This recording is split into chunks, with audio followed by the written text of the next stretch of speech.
Covered na rin po yan ng PhilHealth. Kapag lumabo ang mata ng inyong anak at kailangan magpasukat ng grado, pati na rin ang pagpapagamot nila laban sa malnutrition, ito rin ay covered na rin ng PhilHealth.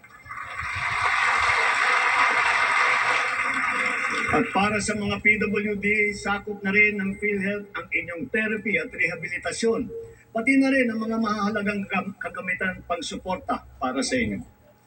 Pinabibilis pa natin ang proseso ng pagbayad ng PhilHealth sa mga ospital at mga klinika para naman siguradong maayos at hindi naantala ang kanilang serbisyo sa mga pasyente.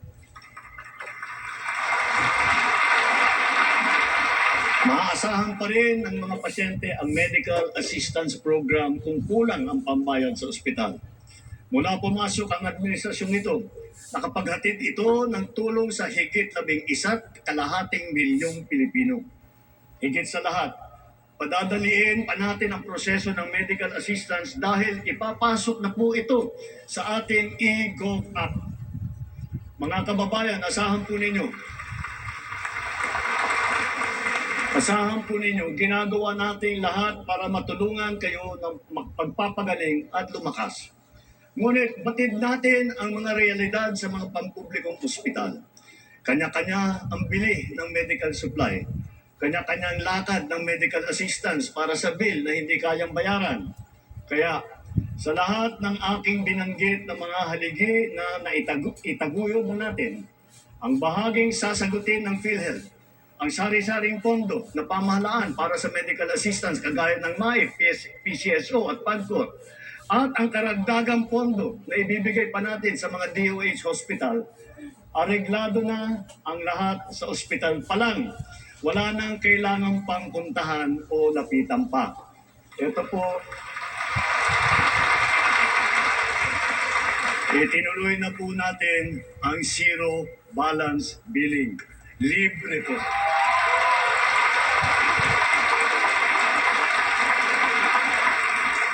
Ibig sabihin, ang serbisyo sa basic accommodation sa ating mga DOH na ospital, wala nang babayaran ang pasyente dahil bayad na ang bill ninyo. Uulitin ko, wala nang kailangan bayaran ng pasyente basta sa DOH ospital dahil bayad na po ang bill ninyo.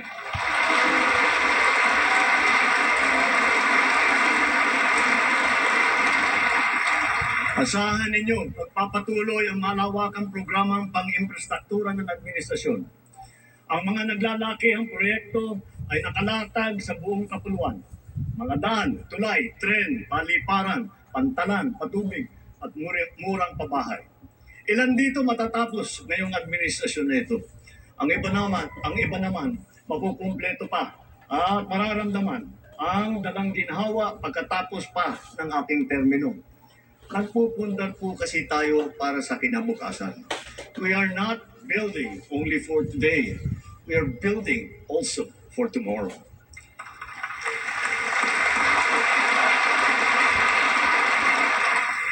Habang ginagawa ang ating mga tren tulad ng North-South Commuter Railway at ang ating mga subway, patuloy din ang pagpapaganda natin sa serbisyo ng MRT at saka LRT. Ang dating 20% diskwento sa LRT at MRT para sa PWD, sa senior at sa estudyante ay tinaas na natin sa 50% na diskwento.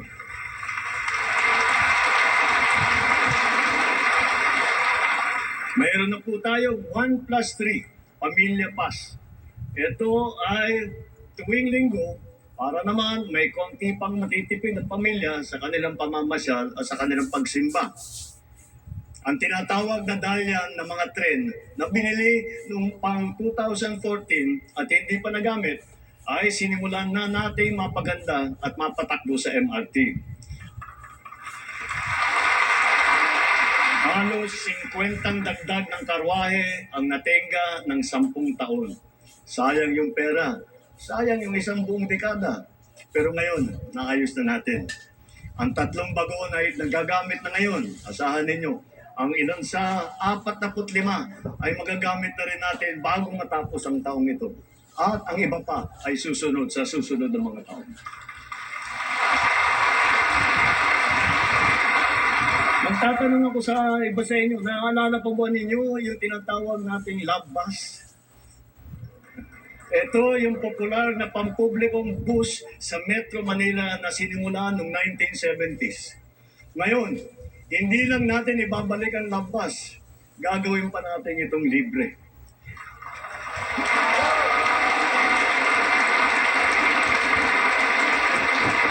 Pauna pa lamang, pilot testing pa lamang yung nasa Davao at sa Cebu. Susundan pa ito ng ibang mga lugar sa Visayas at sa Mindanao. Bago matapos ang taon, magsisimula na ang Bataan Cavite Interlink Bridge. Ang tulay na ito ay 32 kilometro ang haba na tumatawid na ang Manila Bay.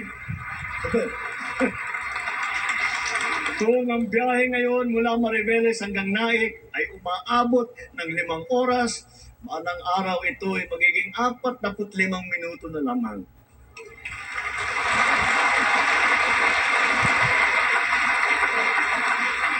Ang mga release ng PNR Bicol Line na sinira ng Bagyong Christine ay unti-unti natin pinatitibay at naayos na. Kasama ang Binahan Bridge. Hindi magtatagal, madadagdagan pa ang haba ng linya na ito at aabot sa Ragay, Camarines Sur hanggang Tagkawayan, Quezon. Magiging malaking tulong ito sa ating motoristang nagdadaan sa malubhang traffic mula Quezon hanggang sa Bicol.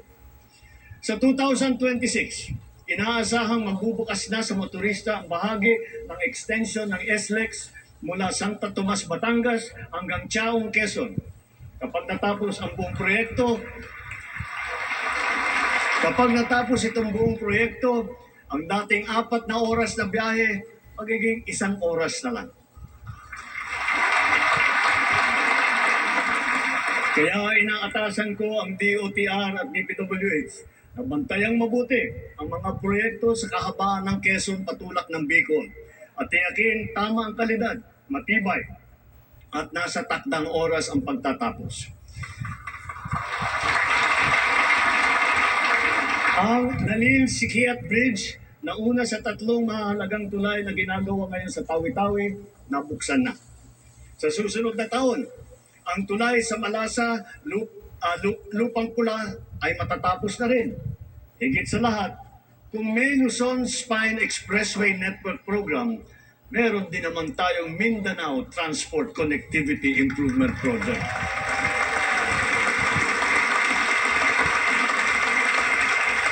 Sa proyektong ito, aayusin natin ang mga pangunahing daan na nag-uugnay sa Cagayan de Oro, sa Davao, General Santos na may haba na 428 kilometro.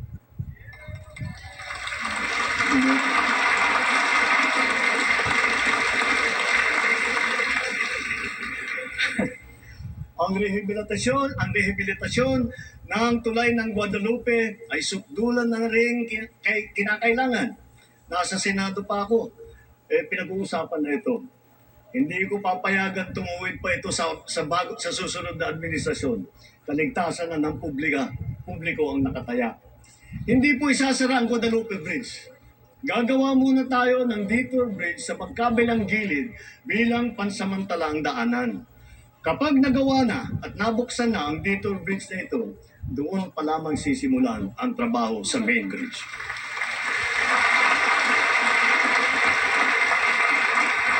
At sa kabila ng mga higanteng tulay na ito, huwag natin kaliligtaan ang mga hanging bridge sa iba't ibang lugar sa ating bansa. Mahalaga ang mga ito sa pang-araw-araw na buhay ng publiko, lalo na yung mga guro at ating mga estudyante. Ilan ang nababalitaan kong insidente na pagbagsak ng mga tulay na ganito. Halimbawa, yung nangyari sa Midsalip, sa Buanga del Sur at sa iba pang mga lugar. Kawawa naman ng mga kababayan natin walang kamalay-malay na nabiktima at nasasaktan. Na pawang mga batang mag-aaral at kanilang mga guro. Sa DILG, DPWH at OPAPRO, buntahan ninyong lahat ng mga ito at suriing mabuti ang kondisyon. Sa tulong ng pamana at iba pang mga programa, ayusin at kumpunihin natin agad lahat sila. Sa mga proyekto, hindi natin papayagan at palalampasin ang mga katiwalian sa pangangasiwa. Ang kapalpakan sa pagdisenyo at sa pagkakagawa, ang mababang kalidad at marupok na materyales, ang pagkaantala ng proyekto, at ang kapabayaan sa tamang pagmentina at pagkumpuni. Halimbawa, sa Kabagan, Santa Maria Bridge na sa Isabela, sinimulan noong 2014, ginastusan ng taong bayan ng 1 bilyon. 10 taon tinayo. Nung binuksan, ilang araw pa lang, giba na agad. Napakamahal. Ang tagal ginawa. Ang bilis na sira. San Juanico Bridge naman, 50 taon na, nakatayo pa rin hanggang ngayon. Ganun siya katibay. Ngunit nakaligtaan naman ang wastong pagmintina at pagkumpuni sa pagdaan ng mga dekada. Nalagay patuloy sa panganib ang publiko. Hindi po dapat ganito. Sa Build Better More, hindi ang kapakanan, higit ang kapakanan at kaligtasan ng mamamayan ang napakamahalaga. At ang mga proyekto, tama dapat ang disenyo. Mataas dapat ang kalidad, natatapos sa takdang oras, at naaalagaan at namimintina ng mabuti. Napakahalaga ng internet sa ating pagtahak patungo sa bagong Pilipinas. Kaya nitong padaliin at baguhin ang pamumuhay ng ating mga mamamayan. Hindi lang ito para sa may kaya o para lamang sa mga bata. Ito ay kailangan na ng lahat. Natapos na ang Phase 1, 2 at saka 3 ng ating National Fiber Backbone Project na magpapalakas at magpapabilis sa ating internet. Kasabay nito, patuloy pa natin pinalalawig ang libreng Wi-Fi sa buong bansa. Noong Hunyo ng 2022, mga 4,000 free Wi-Fi sites lang ang meron tayo. Ngayon, halos 19,000 ang free Wi-Fi sites sa buong bansa.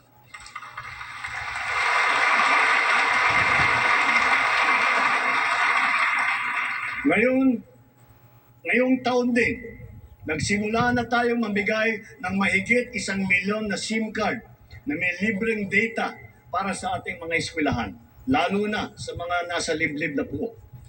At dahil pag pinaganda at pinabilis natin, dadami pa ang mga bagong tore at cell site sa mga gida. Ngunit kulang pa rin ang mga ito. Halos 12,000 pampublikong paaralan pa ang walang internet. Kaya sinusiguro ng DICT at ng DepEd na bago matapos ang taong ito, magkakaroon na ng koneksyon ng internet ang lahat ng pampublikong paaralan.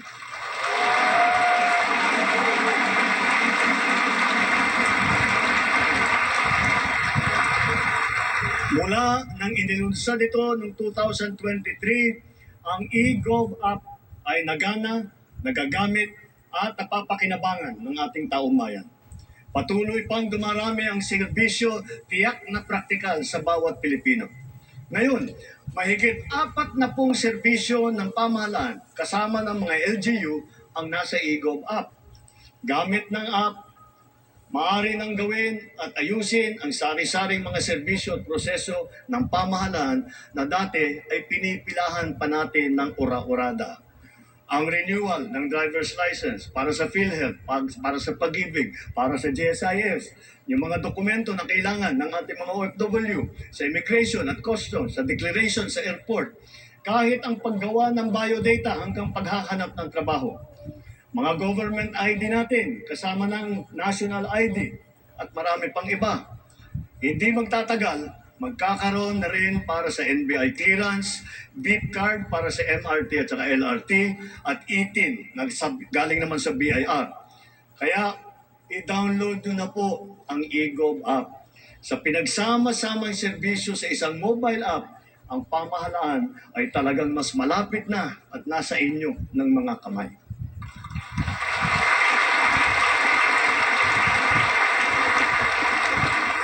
Sa LTO, alam kong tapos nyo ang paghahabol sa paggawa ng mga plaka ng motor na nabinbin mula pa noong 2014. 11 taon. Mula ngayon, gawin ninyo ang lahat na makakaya upang hindi na uli magkaroon ng backlog sa plaka. Dahil kailangan bumawi sa publiko, tiyakin din ninyo na may lalabas na ang rehistro at ang plaka ng bagong sasakyan sa loob ng naipangako ninyong 3 araw.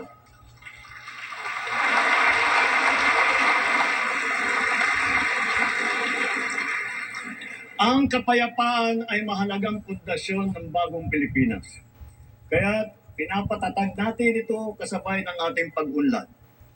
Patuloy tayo sa pagpapatibay ng ating kapulisan at sandatahang lakas. Ang mga armamento, sasakyan, pandigma at sandata ng ating kapulisan at sandatahang lakas ay patuloy na dadagdagan, angkop sa layuning modernisasyon at komprehensibong pagtanggol ng ating kapuluan. Ang libo-libong mga nag-alsa dati laban sa pamahalaan, nagbagong buhay na at nagbabalik loob na. Tinataguyod natin kasama ang kanilang pamilya. Katuwang ang pribadong sektor, pinapaunlad din natin ang kanilang pamayanan at naglalatag tayo ng mga daan, patubig at marangal na hanap buhay. Bukod sa programang panghanap buhay, nagpagawa tayo ng mga health station, mga silid-aralan, mga water system, street light, na ngayon napapakinabangan ng mahigit 13 milyong Pilipino na ngayon ligtas na mula sa kaguluhan.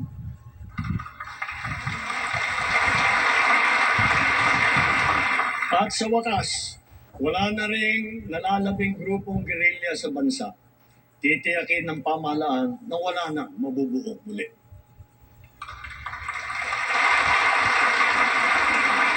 Magkakasangga ngayon ang AFP, PNP at mga dating rebelde sa pagpapanatili ng kaayusan at kapayapaan sa BARM.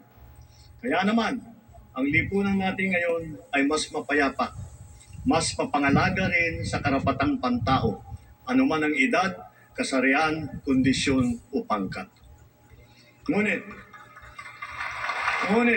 kahit pa sinasabing bumababa ang antas ng krimen sa bansa, walang ibang magpapalubag ng pangamba at pagkabahala lalo na sa ating mga biktima mismo ng kriminalidad.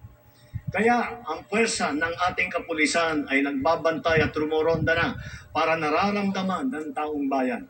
Sila ay re-responde sa tawag ng tungkulin sa loob lamang ng 5 minuto.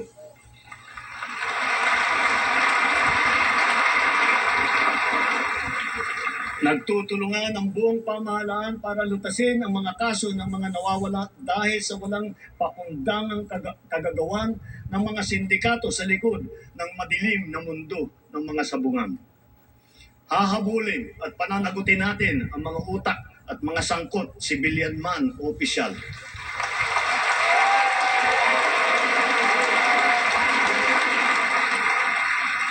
Kahit malakas, mabigat, o mayaman, hindi sila mangingibabaw sa batas.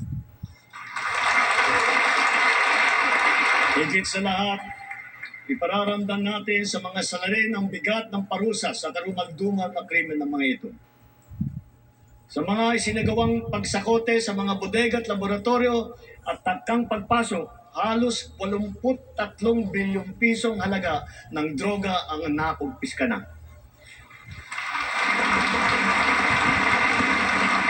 Kamakailan lamang, may mga malalaking kargamento na nagkakahalaga ng bilyon-bilyon na nasabat natin sa Zambales, sa Pangasinan, sa Cagayan, Tondo, Muntinlupa, Ilocos Sur, Ilocos Norte, Cebu, Batangas, Rizal at Cavite. Noong isang buwan, personal kong sinaksihan ang pagsira ng halos 1.5 tonelada ng shabu at iba't ibang klase pa ng illegal na droga. Sa lahat ng mga operasyon na ito, mahigit 153,000 ang naaresto. Mahigit 9,000 at 600 sa kanila ay high-value target. Ang pinakamasaklap, mahigit 677 sa kanila ay kawani ng pamahalaan. Mahigit 100 ay halal na opisyal. Mahigit 50 ay pulis. Sa 3 taon lamang, halos mapantayan na ang kabuwang huli ng nakaraang administrasyon.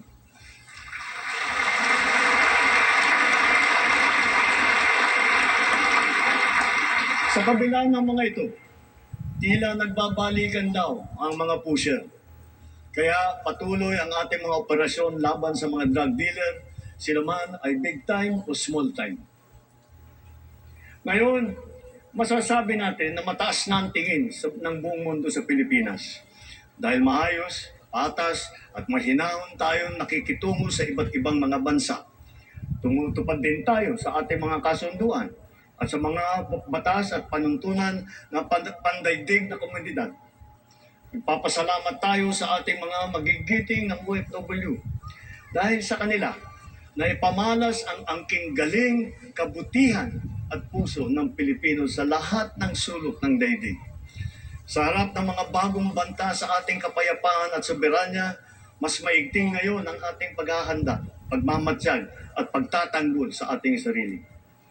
Ganun pa man, tayo pa rin ay nagtitimpi at nananatiling nagpapasensya, lalo na sa pagtanod sa ating buong kapuluan at sa pangangalaga sa ating interes.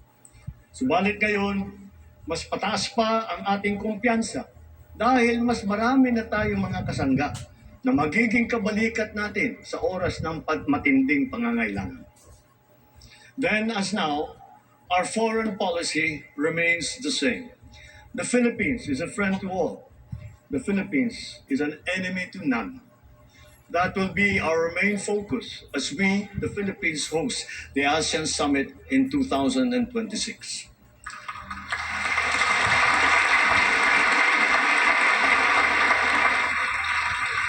Para sa ating mga Pilipino, malayo man, malapit din, kasing sidhi ang paglingap natin sa ating mga kababayan nasa ibang bansa, lalo na ang nasa panganib at nagdadaan sa matinding pagsubok. Hindi po biro at sadyang mapanganib ang hanapbuhay ng ating tripulante. Ang trahedya na sinapit nila sa kamay ng mga rebeldeng Houthi ay isang halimbawa. Matapos ang mahigit 4 na araw, ang mga kababayan nating nang binihag ng rebeldeng Houthi ay pinalaya na rin, dala ng ating pakikipagtulungan sa Sultanate of Oman. Gayon din, dahil sa ating masigasig ng pakikipag-ugnayan, sa loob ng 3 taon, nagawaran ng kapatawaran ang mahigit 600 kababayan nating nahatulan dahil sa sari-saring paglabag sa batas sa ibang bansa, lalo na sa UAE, sa Qatar, sa Bahrain, at sa iba pa. And so, for their crucial and most beneficent sovereign intervention, I personally convey the entire nation's sincerest gratitude to the Sultanate of Oman, the United Arab Emirates, the State of Qatar, the Kingdom of Bahrain, the State of Kuwait, and to all the leaders of various countries that have granted clemency and have shown kindness to our beleaguered compatriots. Maraming salamat po. Thank you very, very much.